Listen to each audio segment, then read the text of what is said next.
somos uma igreja alegre, uma igreja viva, que adora, que edifica, que serve, que se alegra uns com os outros. Nós somos amigos, somos uma família. Nós somos Igreja Batista Jardim Floresta.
Fala aí, meu povo lindo, tudo bom? Povo de Jesus abençoado, a graça e a paz do Senhor Jesus seja com todos. Estamos aqui, eu, minha princesa Eloide, conectados, nós daqui, vocês daí, e nós vamos louvar ao Senhor já já. Mas antes de a gente começar esse louvor, eu quero pedir duas coisas para vocês. Primeiro, envie esse link dessa nossa transmissão que a gente está fazendo para os seus amigos, para a sua família, para todo mundo.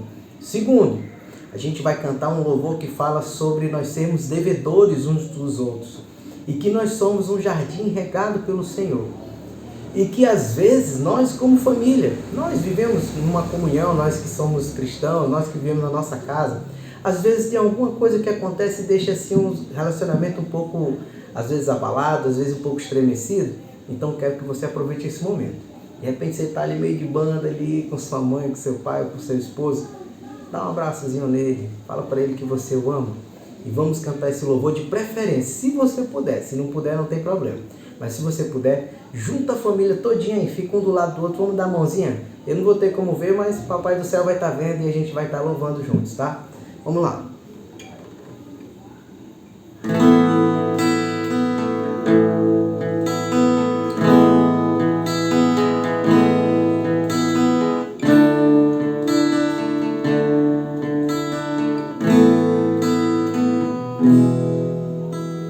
Somos um jardim diante do Senhor, jardim regado pela sua graça, seu amor.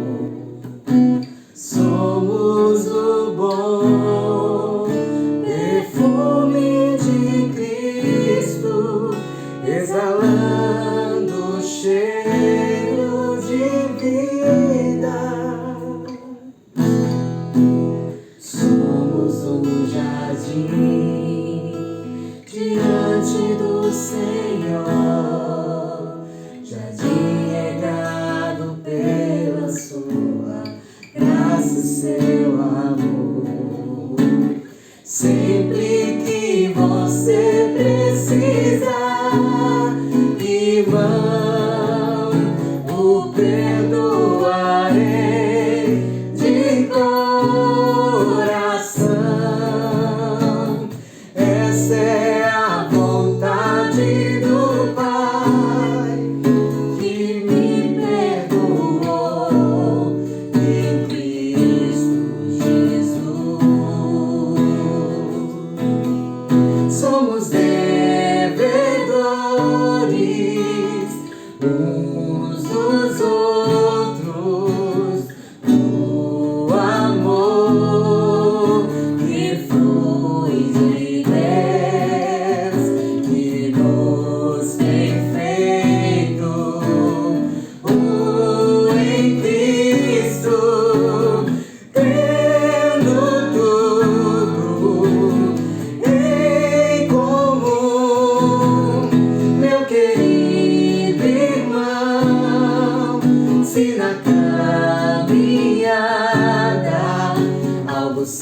levantar pra quebrar a comunhão do meu coração. Na força do Senhor, pra você vai liberar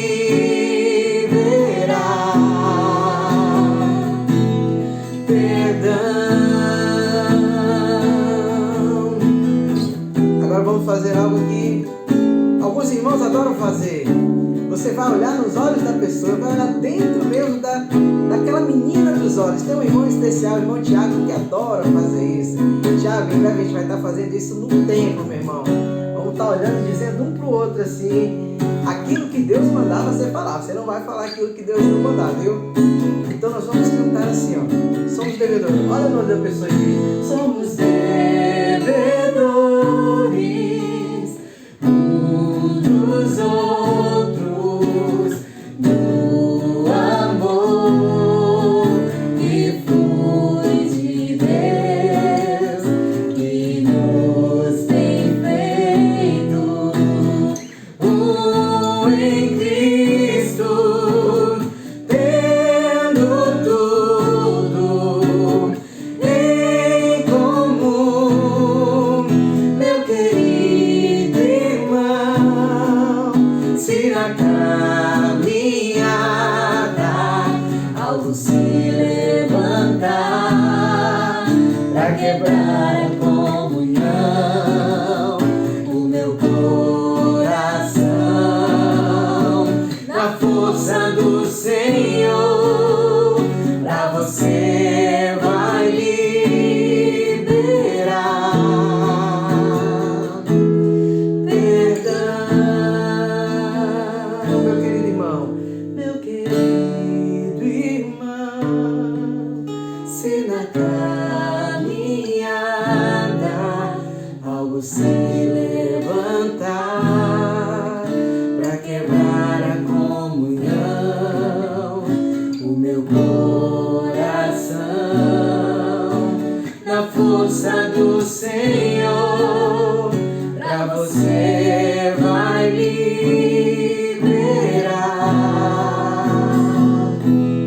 perdão.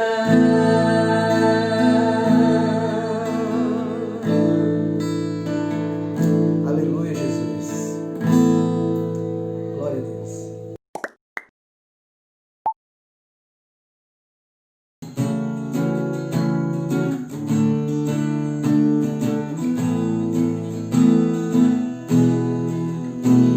Em meus braços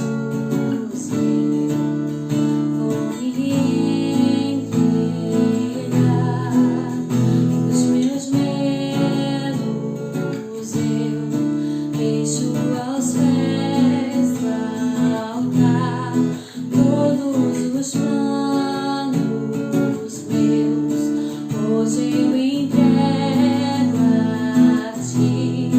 Toma o teu lugar, tu és bem-vindo aqui. Vem sobre nós, manda tua chuva neste lugar.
presença vou me derramar e declarar que é santo Deus.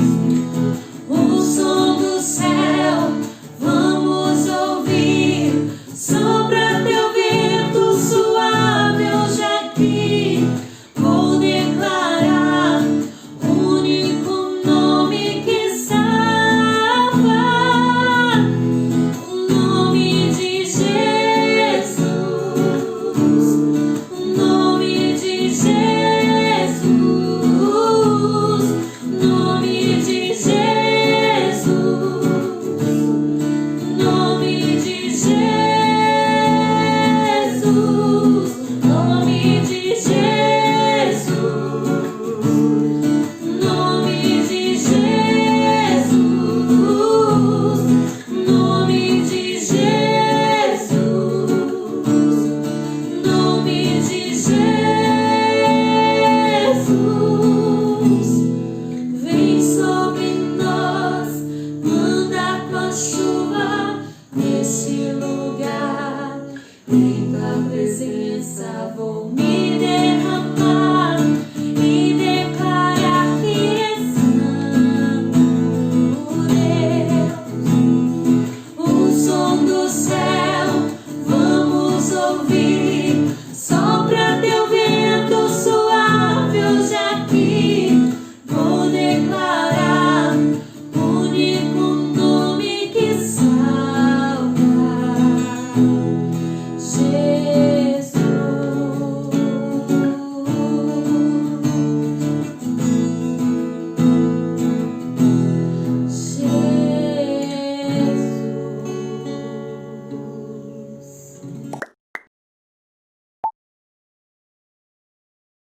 Boa noite, igreja. Boa noite, meus irmãos. Que a graça e a paz do Senhor Jesus Cristo esteja conosco. Eu me chamo Sidney e sou pastor na Igreja Batista de Jardim Floresta e eu muito obrigado por estar conosco nesta transmissão. Lá em Salmo 133, versículo 1 diz: ó, quão bom e quão suave é que os irmãos vivam em união. Meus queridos irmãos, nós estamos prestes a retornar às atividades da nossa igreja, inicialmente o culto.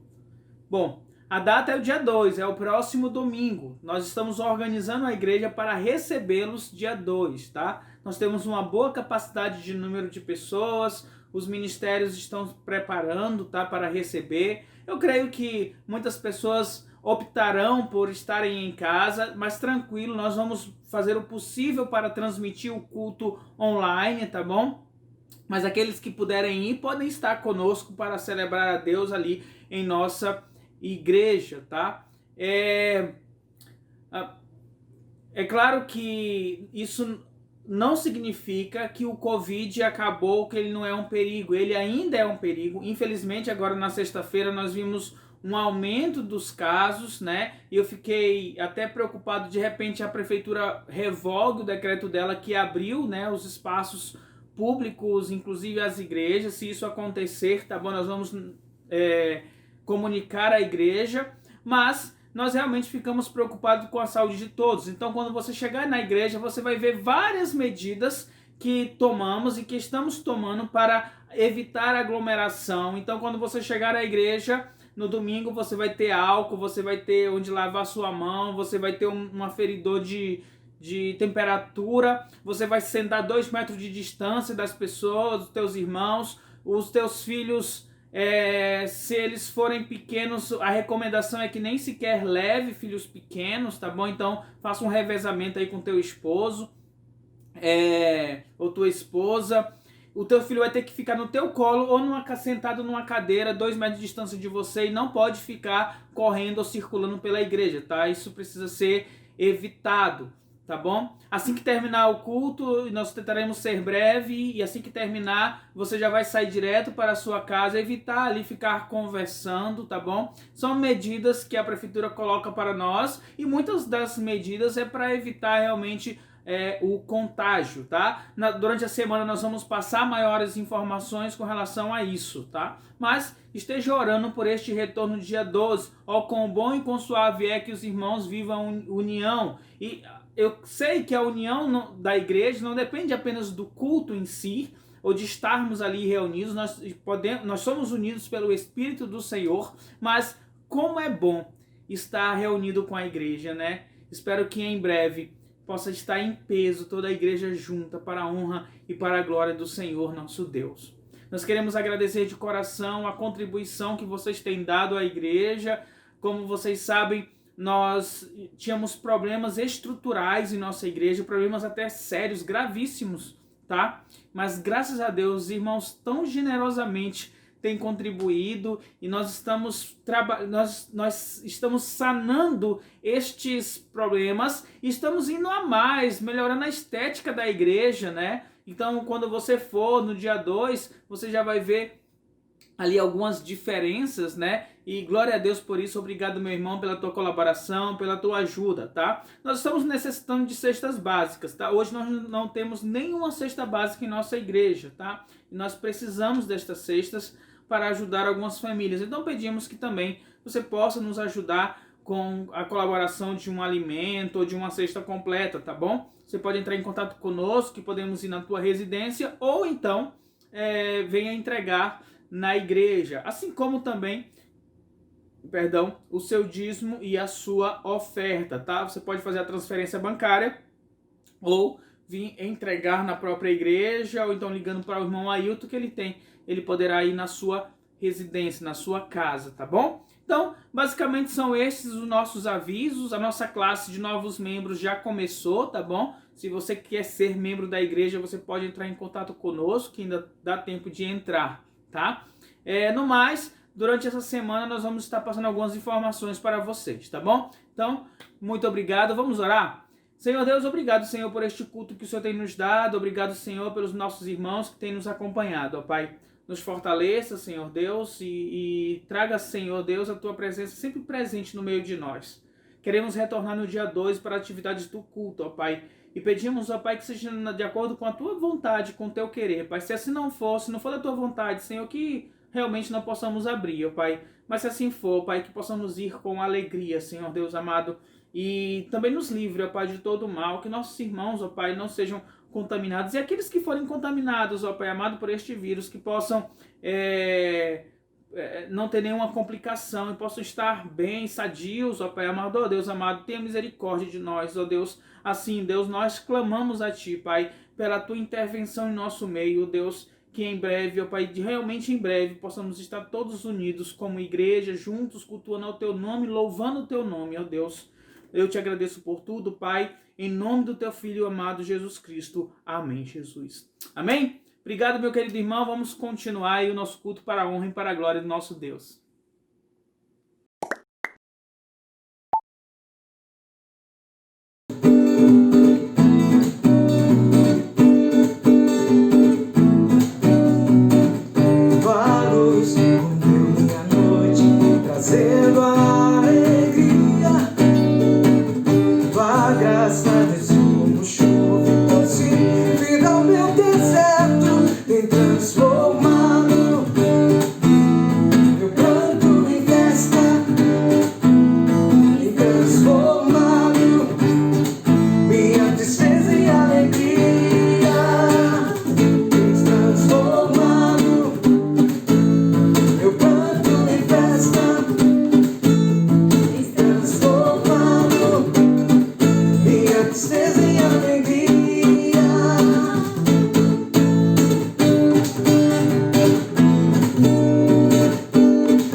Bom, vamos então à mensagem de hoje com o tema Alegria em seguir o exemplo de Cristo.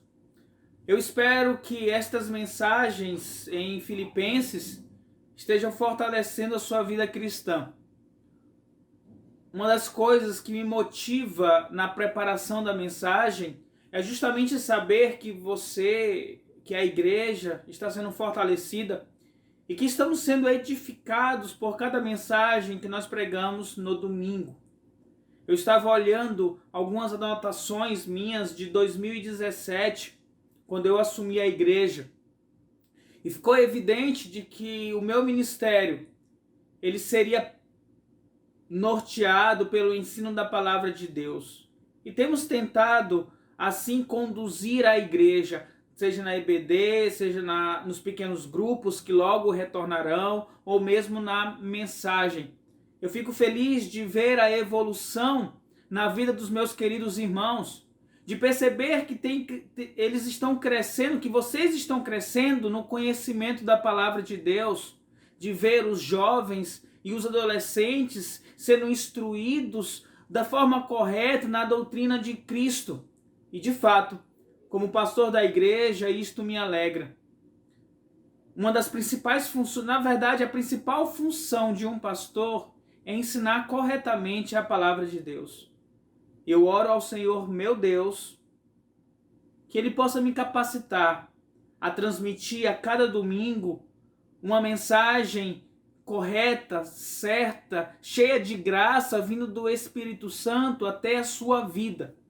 E que nós possamos estar juntos neste desafio de conhecer e prosseguir conhecendo ao Senhor, o nosso Deus.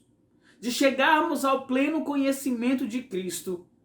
Eu não quero fazer isto sozinho. Eu quero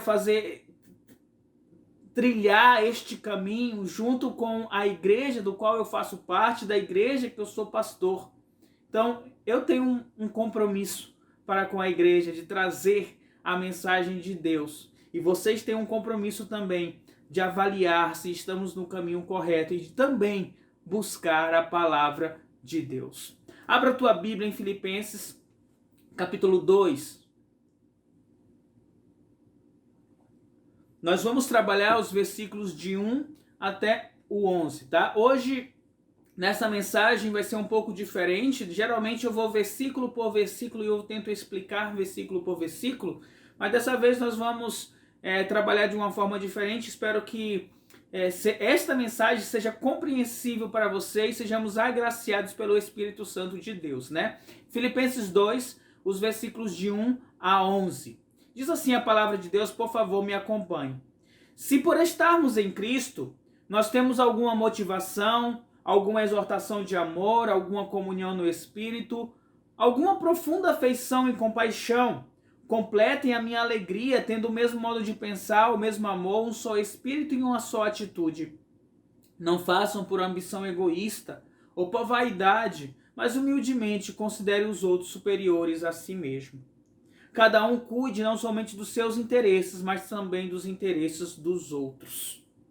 Sejam a atitude de vocês a mesma de Cristo Jesus, que, embora sendo Deus, não considerou que o ser igual a Deus era algo a que devia apegar-se, mas esvaziou-se a si mesmo, vindo a ser servo, tornando-se semelhante aos homens e, sendo encontrado em forma humana, humilhou-se a si mesmo e foi obediente até a morte e morte de cruz.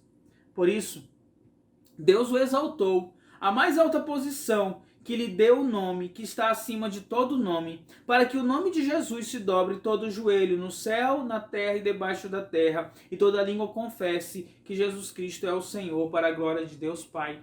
Senhor, mais uma vez nós estamos orando e rogando a Ti, ó Pai, que Tu possas nos usar, ó Pai, para a transmissão desta mensagem e que sejamos agraciados, ó Pai, por esta mensagem em nossas vidas, em nossos corações, na nossa edificação, Pai.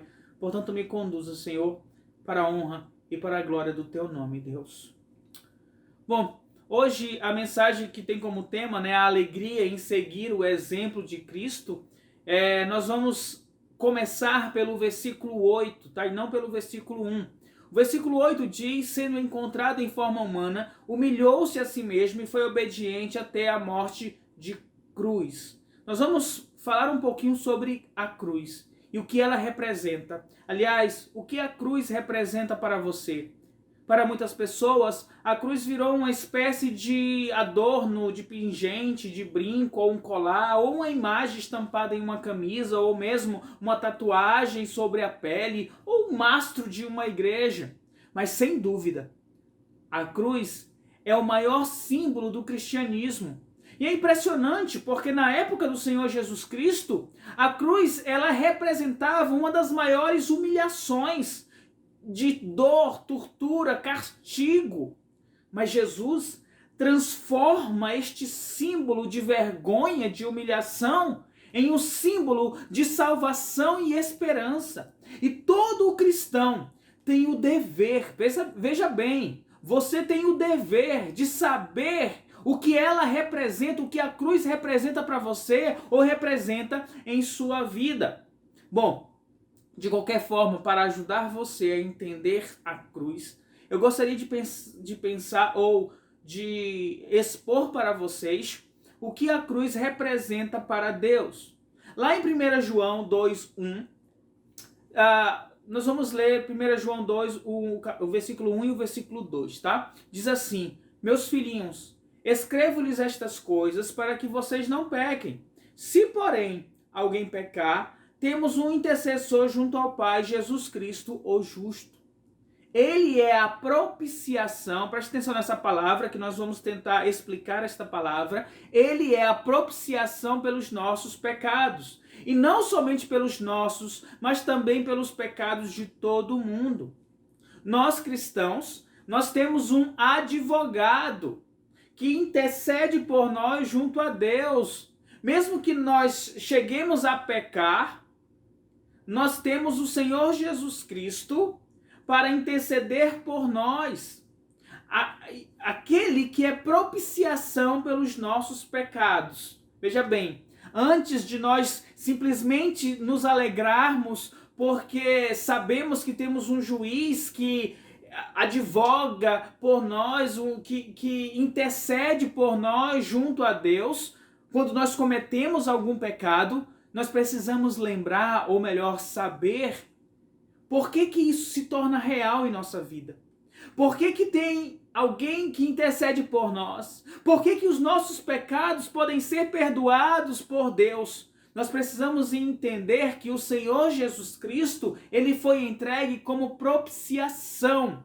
E esta palavra propiciação, pouco usada em nossas igrejas, mas de uma certa forma na teologia, no estudo teológico, ela é bastante usada. Propiciação é uma oferta que a pessoa faz para apaziguar a ira de uma divindade. É como se a pessoa entregasse uma oferta, uma propiciação para que aquela divindade pudesse lhe perdoar ou pudesse agir em seu favor. Então, propiciação, se você procurar no dicionário, você vai ter lá uma explicação de ser favorável. Ela era muito utilizada na mitologia grega. As pessoas entregavam a propiciação para obter o favor dos deuses. Por exemplo, a pessoa queria que o ano fosse um ano de boas colheitas. Então ela pregava a sua melhor oferta, o melhor que ela tinha, e entregava como propiciação, na expectativa de que Zeus, por exemplo, aceitasse aquela oferta e pudesse mandar chuva para que ele tivesse uma boa colheita.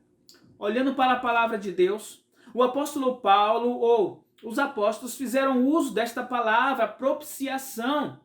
É Jesus que foi a oferta que foi entregue como propiciação para que a ira de Deus, para que a justiça de Deus sobre os homens pecadores pudessem ser apaziguada. Jesus foi a propiciação pelos nossos pecados, para que Deus pudesse nos perdoar.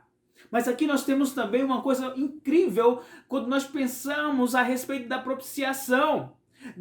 Lá em Romanos 3:25 diz: Deus ofereceu Jesus como sacrifício para a propiciação mediante a fé. Paulo aqui está nos mostrando que não foi você que levou uma oferta diante de Deus para que os seus pecados fossem perdoados, para que Deus viesse ao teu favor. Foi o próprio Deus, foi o nosso Deus que agiu em nosso favor. Foi Deus que entregou o seu Filho, o Senhor Jesus Cristo, como propiciação, como a oferta para que os nossos pecados fossem perdoados. Isto é incrível, porque nós não tínhamos condições de apresentar nada para Deus, nem sequer queríamos apresentar, porque estávamos mortos em nossos delitos e pecados.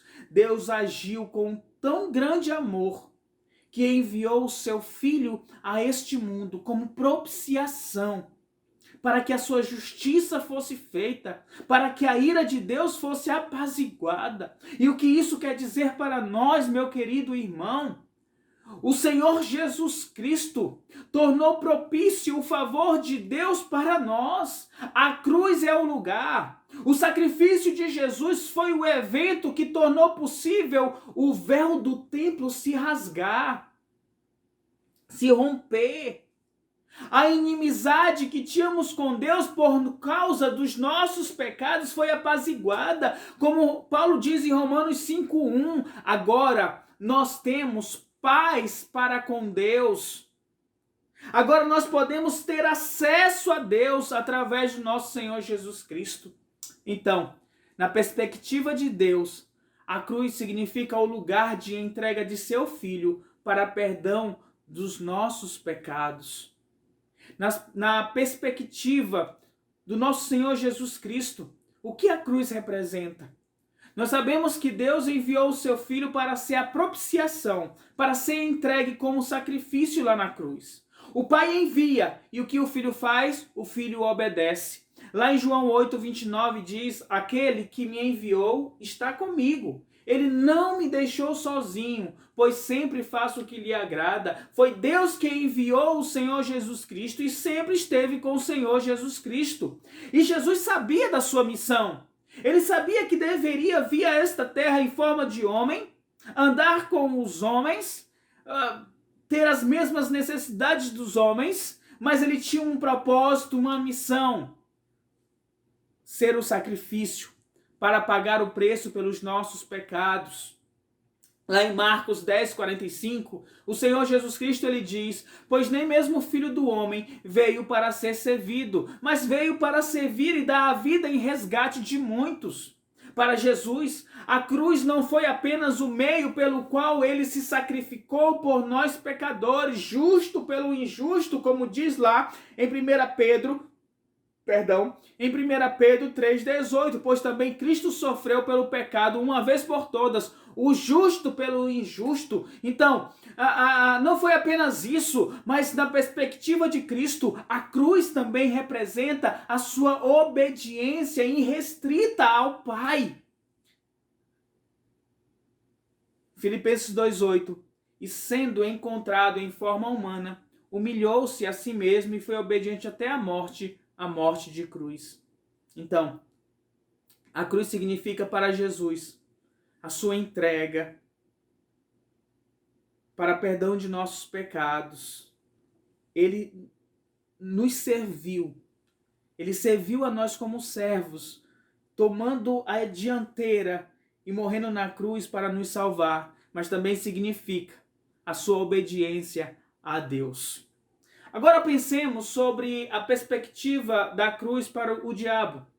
I. Carson diz que lá em Apocalipse 12, nós temos o mais importante capítulo da Bíblia quando nós nos referimos como o diabo vê a cruz de Cristo.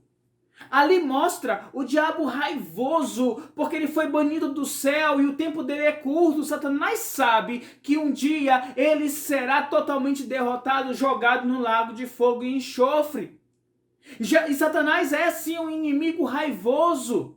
E ele não pode direcionar a sua raiva para Jesus, porque ele tentou esmagar Jesus. Ele tentou derrotar Jesus, mas ele não teve vitória. E o que ele faz hoje? Ele tenta esmagar a igreja. Ele vem com toda a raiva, com toda a ira direcionada para aqueles que receberam o Senhor Jesus Cristo. Ele busca a todo momento acusar os cristãos, a criar armadilhas, situações, intrigas no meio da igreja.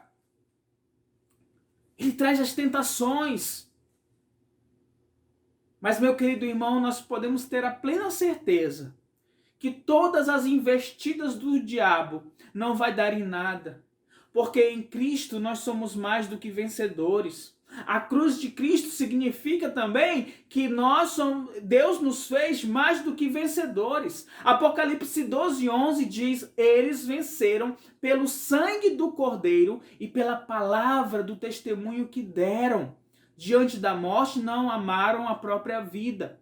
Nós vencemos pelo sangue do Cordeiro. E onde foi derramado o sangue do Cordeiro?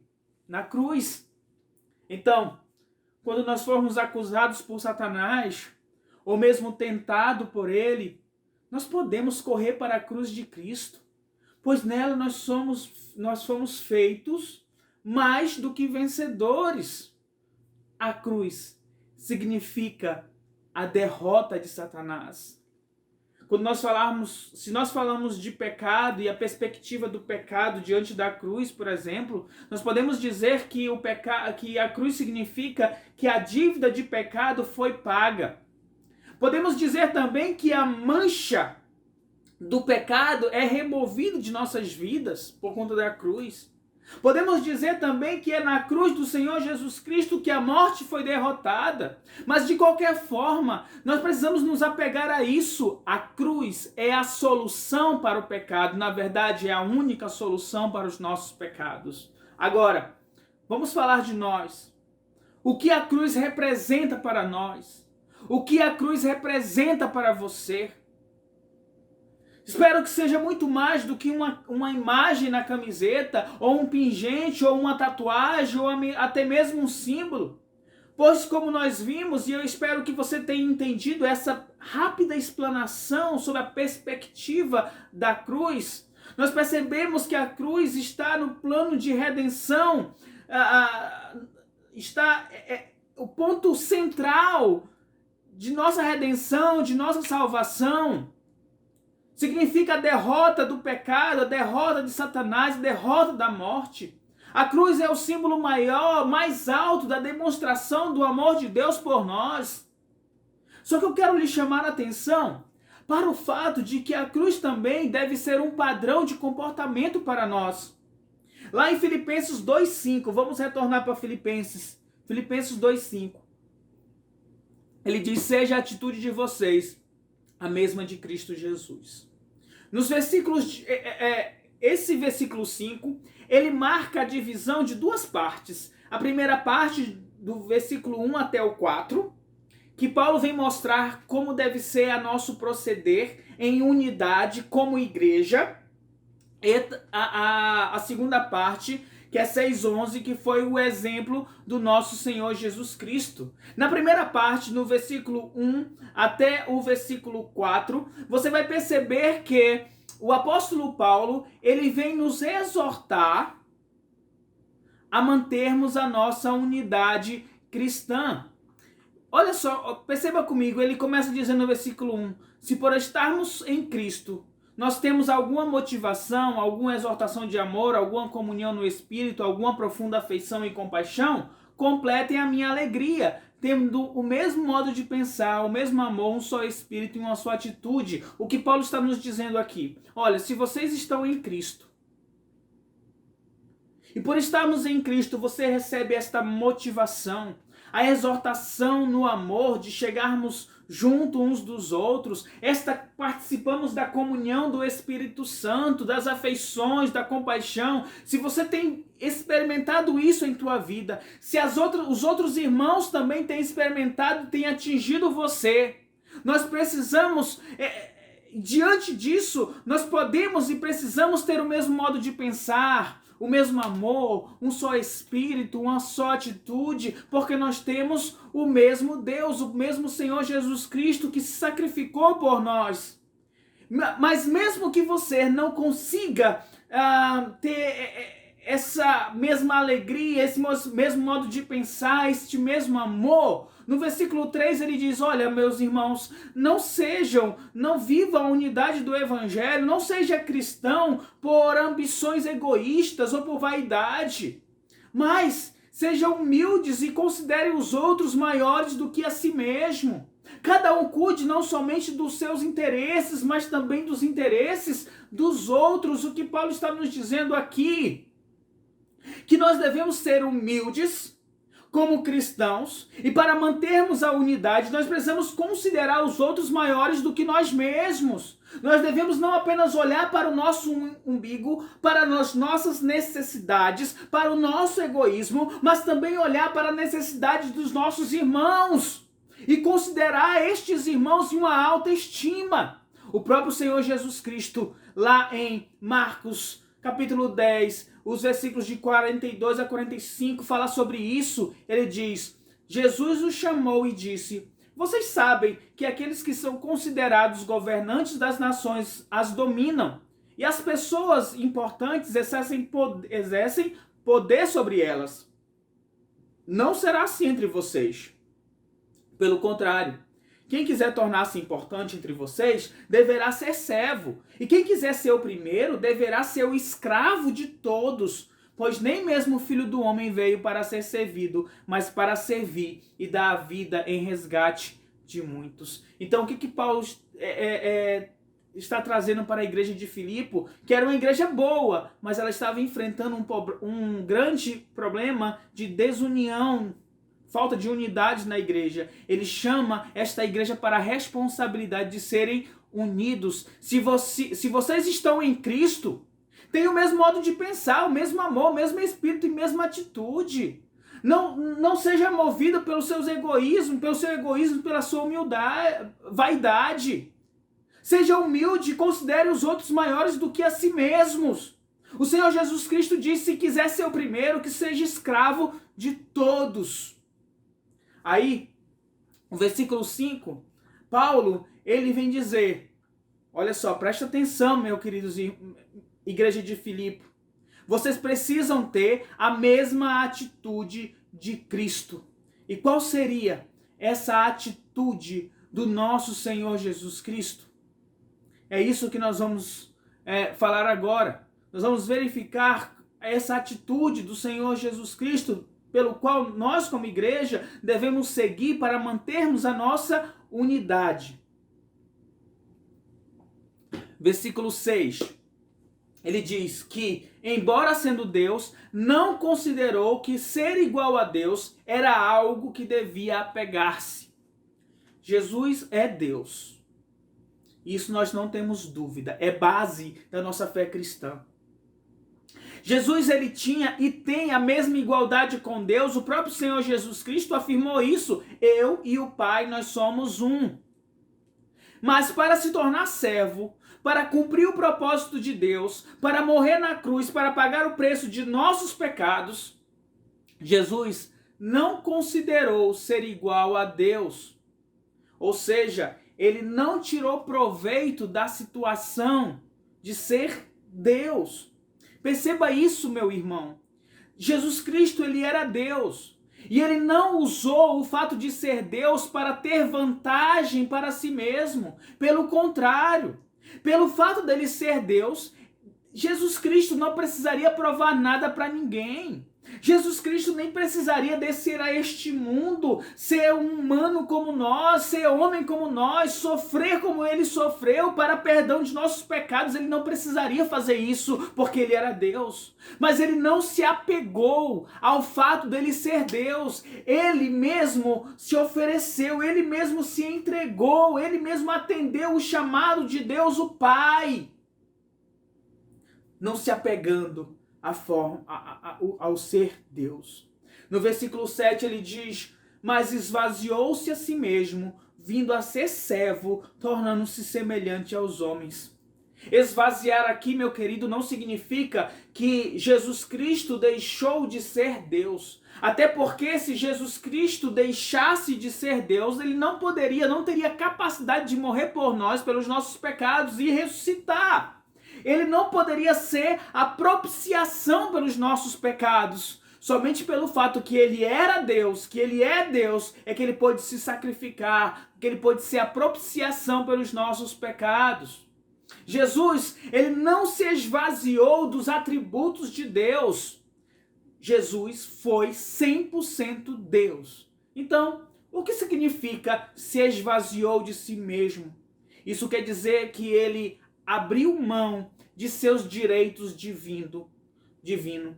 Embora ainda fosse Deus, ele abriu mão para ser servo, a palavra ali é escravo, literalmente. Perceba, Deus, o rei, sentado em seu trono, ele desceu de seu trono para ser escravo, para ser servo, para servir. Jesus abriu mão de seu direito de rei para ser servo, para ser entregue no matadouro, para ser entregue na cruz, morto pelos nossos delitos e pelos nossos pecados, para nos dar vida. Mas graças a Deus, Jesus Cristo ressuscitou, mostrando a vitória dele sobre a cruz. Mas aqui nós precisamos entender o grande amor com que Deus nos amou. Esse amor de tal maneira que ofereceu a si mesmo. Saiu do seu trono para ser um homem como nós. No versículo 8 ele diz, e sendo encontrado em forma humana, humilhou-se a si mesmo e foi obediente até a morte e morte de cruz. Veja bem, não foi apenas o Deus que se tornou servo, mas foi o Deus que se tornou homem, humano, literalmente Jesus se tornou um homem. Agora, nós temos aqui aquele mistério dentro da teologia que nós não temos capacidade de explicar, pelo menos ainda não vi nenhum autor, nenhum teólogo para explicar de uma forma satisfatória o fato de que Deus ele foi 100% Deus Jesus Cristo foi 100% Deus, mas também 100% homem. Ele era Deus e também ele era homem. Ele é Deus e também ele é homem. Jesus Cristo desceu do céu para servir aos propósitos de Deus, para também nos servir através de sua entrega, de sua morte na cruz do Calvário para perdão dos nossos pecados. Ele foi rebaixado à mais baixa escala de humilhação.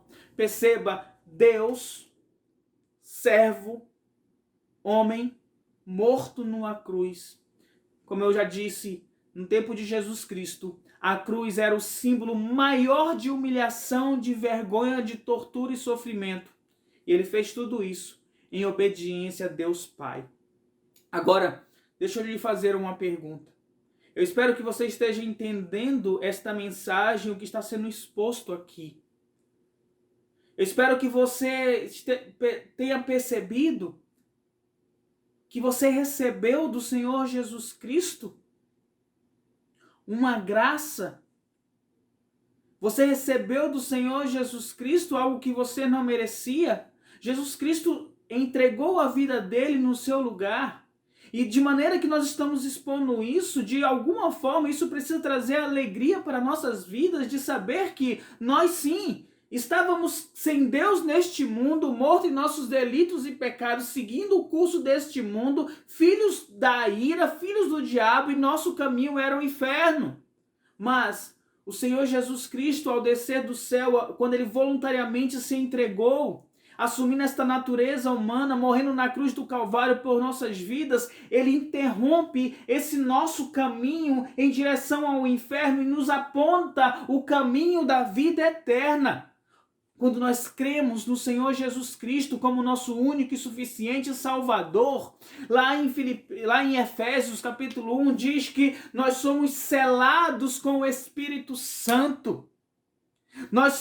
Há uma marca de Deus em nossas vidas, Deus dizendo assim, esta pessoa é minha, esta pessoa é meu filho, esta pessoa é meu servo. Um dia Jesus Cristo virá ao resgate, ele retornará e nos levará para ele e moraremos nos céus para todo o sempre. Esse é o grande amor que Deus nos amou. Deus, o Senhor Jesus Cristo, concedeu a você uma graça. Um dia os portões dos céus se abrirão em sua frente, e aí o portão do céu vai se abrir não porque você foi uma pessoa boa, não porque você foi um crente mais fervoroso da igreja, não porque você participou de todos os cultos da igreja, mas os portões dos céus irão se abrir para você, porque Jesus Cristo veio a este mundo, morreu na cruz do pecado, morreu na cruz para perdão dos teus pecados, pagou o preço que você deveria pagar. Foi por intermédio do Senhor Jesus Cristo que Deus agora está a seu favor, te concede perdão, te concede graça. Entre bilhões de pessoas neste mundo, a graça do Senhor Jesus Cristo tem alcançado você. Você, em algum dia da sua vida, você creu para a justiça, para perdão dos seus pecados. É por isso que nós vemos Paulo nos exortando várias vezes, olha, andem da maneira digna do chamado que vocês receberam. Andem da maneira digna do evangelho que alcançou a vida de vocês. Você é cidadão do céu. Nós recebemos um chamado grandioso, extraordinário, imensurável. E talvez, infelizmente talvez, você possa ter um coração não muito grato por ter recebido tão grande graça. Talvez você não se alegre pelo fato de simplesmente eu dizer assim, você foi salvo pelo Senhor Jesus Cristo porque Ele morreu na cruz por você.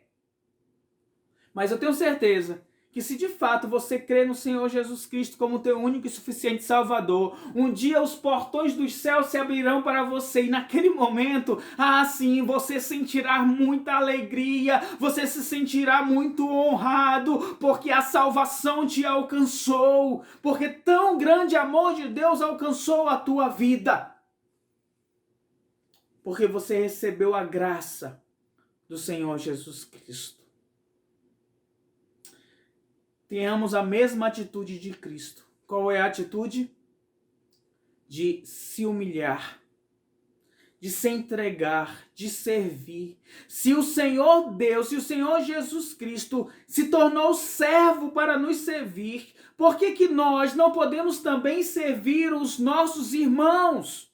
Considerar os nossos irmãos superiores a nós mesmos e ajudar aqueles que podemos ajudar.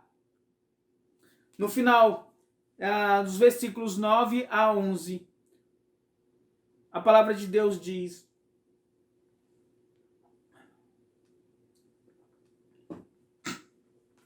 por isso, Deus o exaltou à mais alta posição e lhe deu o nome que está acima de todo nome, para que ao nome de Jesus se dobre todo o joelho, no céu, na terra e debaixo da terra, e toda língua confesse que Jesus Cristo é o Senhor, para a glória de Deus Pai. Nós temos aqui a aprovação da atitude de Cristo por Deus, a aprovação do sacrifício, da obediência e da submissão do Filho. Aqui nós temos uma referência a Isaías 45, do versículo 22 até o 25, que diz: voltem-se para mim e sejam salvos todos vocês, confins da terra, pois eu sou Deus e não há nenhum outro. Para mim mesmo eu jurei, a minha boca pronunciou com toda a integridade uma palavra que não será revogada. Diante de mim todo joelho se dobrará, junto a mim toda língua jurará. Dirão ao meu respeito, somente no Senhor estão a justiça e a força. Todos os que odeiam virão e eles serão envergonhados. Mas no Senhor todos os descendentes de Israel serão considerados justos e exaltarão. Tá? Vamos entender isto. Quando a palavra de Deus diz que todo joelho se dobrará diante do Senhor Jesus Cristo, aqui não está pregando o universalismo, ou seja, que um dia todas as pessoas serão salvas. Não. Perceba que o versículo de referência, Isaías 45, no versículo 24, diz: todos os que o odeiam virão a eles e serão envergonhados. Isso nos lembra Isaías 21, Apocalipse, que quando o grande trono branco surgir e a terra sumir, estarão diante do grande trono branco aqueles que não creram no Senhor Jesus Cristo, e eles terão olhos apenas para o grande trono branco, para a soberania, para a grandeza de Deus. Eles ali confessarão que Jesus Cristo de fato é o Senhor. E o que isso significa para nós, meu querido irmão? Você pode confessar o Senhor Jesus Cristo hoje com a sua fé que Ele é o Senhor. Ou então, você irá confessar o Senhor Jesus Cristo em vergonha e terror no último dia, quando o grande trono branco surgir, onde não existirá mais nada, é só você e o Senhor Jesus Cristo. Ali não tem como você fugir, será obrigado a confessar o senhorio do Senhor, o senhorio de Cristo sobre você. Um dia, de um jeito ou de outro, todos irão confessar Jesus Cristo, todo joelho se dobrará diante da soberania, majestade e poder de Deus. Nós, os cristãos, já nos colocamos de joelhos hoje diante do nosso Salvador Jesus Cristo. Aqueles que não creram no Senhor Jesus Cristo, um dia eles também estarão de joelhos diante do Senhor Jesus Cristo. Mas eles estarão de joelhos por vergonha e terror. E aqui vai um alerta, meu irmão, para pregarmos o Evangelho. Porque um dia todos nós devemos prestar contas a Deus. Cedo ou tarde, todo joelho se dobrará diante de Deus. E hoje, eu lhe convido a dobrar o seu joelho diante do Senhor Jesus Cristo. Creia em Jesus e se arrependa dos seus pecados agora. Creia em Jesus. Confesse a Jesus como único e suficiente Salvador. Meu irmão, para seguirmos o exemplo de Cristo, a mesma atitude de Cristo, precisamos nos colocar humildes, servindo uns aos outros. E saiba que Deus honrará esta nossa atitude. Que essa mensagem tenha alcançado o teu coração e tenha lhe abençoado. Vamos orar, Pai? Que tenhamos, ó Pai, a mesma atitude de Cristo. Que possamos, ó Deus amado, nos colocar como servos e servir os nossos irmãos, ó Pai amado, com alegria, Pai. Sabendo, ó Pai, que tão grande sacrifício o Senhor Jesus Cristo já fez por nossas vidas, ó Pai. E eu te agradeço, Senhor, por este amor derramado em nós. Te agradeço por tão grande salvação que tem nos alcançado, ó Pai. Muito obrigado, Senhor. Que nós como igreja estejamos unidos em um só propósito, em um só amor, em um só espírito, em uma só atitude, a fim de que o teu nome seja glorificado por nós, Pai. Assim nós oramos, ó Pai amado, e pedimos por aqueles que precisam crer em Ti como único e suficiente Salvador. Quebranta o coração, ó Pai. Liberta-os das amarras do inimigo, ó Pai amado, para que sejam salvos. Assim nós oramos, Deus, em nome de Jesus. Amém. Amém. Querido, muito obrigado por estar conosco. Que Deus nos abençoe. Vamos fazer esta última oração, pedindo por esta semana. Pai, obrigado, Senhor Deus, pela oportunidade de pregar a Tua palavra e que Tu possas dar a nós, ó Pai, uma excelente semana de acordo com a Tua vontade, Pai. Que possamos honrar o Teu nome, ó Pai, nas nossas atitudes, onde quer que estejamos. E sejamos muito sábios em nossas decisões, ó Pai. Que o Teu Espírito Santo nos ajude a ter cuidado com aquilo que nós estamos olhando, a termos cuidado com as palavras que saem na nossa boca, com aquilo que nós queremos pegar, ou com os nossos pensamentos. Temos cuidado com as coisas que estamos ouvindo, ó Pai. Nos ensine a cada dia termos temor do Senhor. Que o amor de Deus, nosso Pai, que a graça do nosso Senhor Jesus Cristo e a comunhão do Espírito esteja com todos nós, desde agora para todos sempre. Amém, Jesus. Amém? Que Deus nos abençoe, meu irmão. Glória a Deus.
todos hão de ver quão grande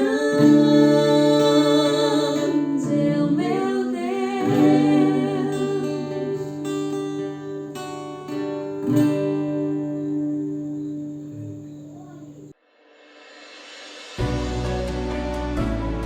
Somos uma igreja alegre, uma igreja viva, que adora, que edifica, que serve, que se alegra uns com os outros.